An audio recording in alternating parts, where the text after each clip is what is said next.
আমাদের জীবনের সবচাইতে গুরুত্বপূর্ণ বিষয়টার নাম হচ্ছে সময়, যে বিষয়ে বর্তমান জেনারেশনের খুব একটা মাথা ব্যথা কাজ করে না।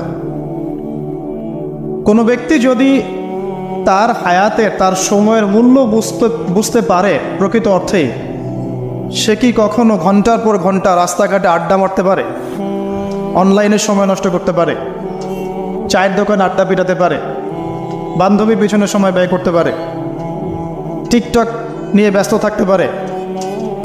সময়ের মূল্য যে ব্যক্তি বোঝে সে কি কখনো এই কাজগুলো করতে পারে?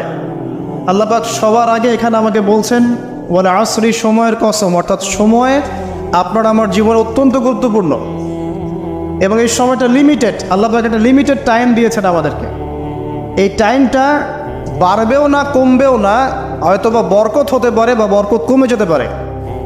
হায়াত যেটা আল্লাহ পাক দিয়েছেন এটা কিন্তু বাড়ে না কমে না, বরং এর মধ্যে হয় বরকত হয় অথবা বরকত কমে যায়।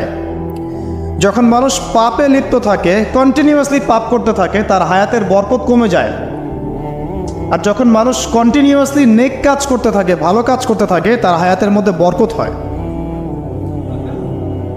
এবং বরকতময় সময়গুলো খুঁজে খুঁজে বের করে যদি কেউ আমল করতে পারে, যেমন শেষ রাত তাহাজ্জুদের সময় একটা বরকতময় সময়, ফজরের নামাজের পরের যে সুবহে সাদিকের যে সময়টুকু, ইশরাকের সময়, চাষতের সময়, এগুলো বরকতময় সময়। আসর থেকে মাগরিবের সময় বরকতময়, হজের সময়গুলোতে বরকত আছে।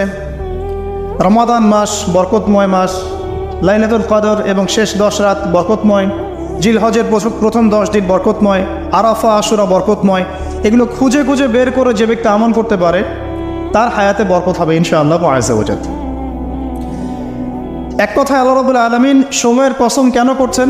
আপনাকে আমাকে এটা বোঝানোর জন্যে যে সময় আমাদের জীবনে সবচেয়ে বেশি গুরুত্বপূর্ণ। যে সময়গুলো আমাদের জীবন থেকে চলে গেছে, আপনি আমি যদি 1000 রাকাত নামাজ পড়েও আল্লাহর কাছে কান্নাকাটি করি, সেটা কিন্তু আর ফিরে আসবে না।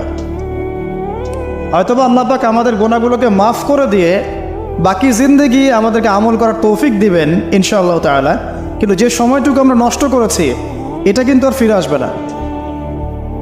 আজকে যদি এই একটা লেসন নিয়ে বাসায় যেতে পারি আমরা, যে আমরা আমাদের সময়টাকে মূল্যায়ন করব, আজকের এই মাহফিলটা সার্থক। আর আজকের মাহফিলে আমরা যদি অনেক কথাবার্তা বলি কিন্তু কোনো লেসন নিয়ে বাসায় ফিরে না যাই, তাহলে আজকের এই মাহফিলের কোনো সার্থকতা নাই। আসা এবং যাওয়াই হবে এখানে। আমি আসলাম, নাস্তা খেলাম, লেকচার দিলাম, চলে গেলাম। আপনারা আসলেন, দেখলেন, সেলফি উঠালেন, চলে গেলেন। এটাই কি সার্থকতা? না। 1 নাম্বার শিক্ষা নিতে হবে